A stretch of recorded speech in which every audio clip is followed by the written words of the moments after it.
Assalamualaikum warahmatullahi wabarakatuh. Halo teman-teman, pada kesempatan kali ini saya akan melakukan analisis pragmatik terhadap sebuah wacana lisan yang bertemakan kebersihan lingkungan sekolah. Wacana ini dipilih karena mengandung berbagai unsur pragmatik yang dapat dianalisis. Langsung saja kita ke bagian analisis.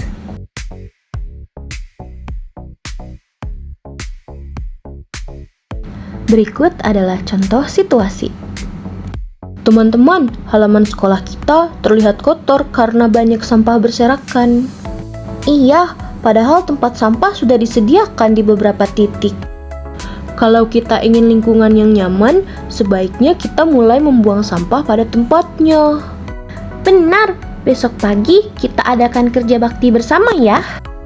Setuju, dengan begitu sekolah kita akan menjadi lebih bersih dan sehat. Tindak tutur. A. Lokusi. Lokusi adalah makna harfiah dari tuturan yang diucapkan. Contohnya terdapat pada kalimat, teman-teman, halaman sekolah kita terlihat kotor karena banyak sampah berserakan. Kalimat tersebut hanya menyampaikan informasi bahwa halaman sekolah dalam keadaan kotor akibat banyaknya sampah. B. Ilokusi. Ilokusi adalah maksud yang ingin dicapai oleh penutur. Pada kalimat, kalau kita ingin lingkungan yang nyaman, sebaiknya kita mulai membuang sampah pada tempatnya. Penutur tidak hanya memberikan informasi, tetapi juga bermaksud mengajak dan menasihati pendengar agar menjaga kebersihan lingkungan. C. Perlokusi. Perlokusi adalah dampak atau pengaruh yang ditimbulkan terhadap pendengar. Dari tuturan tersebut, pendengar menjadi terdorong untuk menjaga kebersihan lingkungan dan ikut berpartisipasi dalam kerja bakti. Hal ini terlihat dari respon, benar, besok pagi kita adakan kerja bakti bersama ya. Tutur langsung dan tidak langsung. Tuturan langsung terdapat pada kalimat, besok pagi kita adakan kerja bakti bersama ya. Kalimat tersebut secara langsung berisi ajakan kepada lawan tutur untuk melakukan kerja bakti. Sedangkan tuturan tidak langsung terdapat pada kalimat, kalau kita ingin lingkungan yang nyaman, sebaiknya kita mulai membuang sampah pada tempatnya. Secara bentuk, kalimat tersebut berupa pernyataan, tetapi sebenarnya bermaksud mengajak dan mengingatkan pendengar agar menjaga kebersihan lingkungan. Analisis PIY.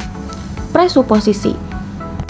Presuposisi adalah asumsi yang dianggap benar oleh penutur sebelum tuturan disampaikan. Dalam wacana ini terdapat beberapa presuposisi. Halaman sekolah memang dalam keadaan kotor, sampah berserakan di lingkungan sekolah, tempat sampah sudah tersedia, lingkungan yang nyaman dapat tercipta jika kebersihan dijaga. Implikatur. Implikatur adalah makna yang tidak disampaikan secara langsung. Pada kalimat, kalau kita ingin lingkungan yang nyaman, sebaiknya kita mulai membuang sampah pada tempatnya. Implikatur yang muncul adalah bahwa selama ini masih ada siswa yang membuang sampah sembarangan, sehingga lingkungan sekolah menjadi kurang nyaman. Entailment.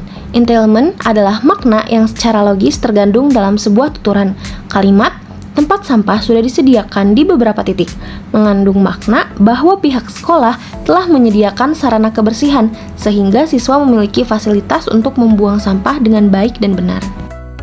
Deixis. Deixis persona, merujuk kepada penutur dan pendengar yang terlibat dalam percakapan, contohnya pada kata kita dan teman-teman. Deixis tempat, merujuk pada lokasi berlangsungnya pembicaraan, contohnya sekolah dan halaman sekolah. Deixis waktu, merujuk pada waktu yang akan datang, contohnya besok pagi. Deixis endofora anafora. Pada kalimat, dengan begitu sekolah kita akan menjadi lebih bersih dan sehat. Kata begitu merujuk pada tindakan kerja bakti dan membuang sampah pada tempatnya yang telah disebutkan sebelumnya. Karena mengacu pada unsur yang muncul sebelumnya, maka termasuk anafora. Endofora, katafora.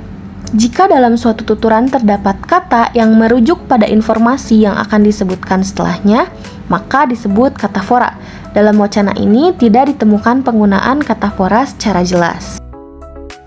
Analisis eksofora. Eksofora adalah rujukan yang mengacu pada sesuatu di luar teks. Contohnya terdapat pada kata sekolah kita.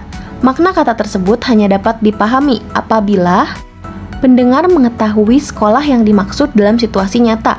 Oleh karena itu, kata tersebut termasuk eksofora karena rujukannya berada di luar teks.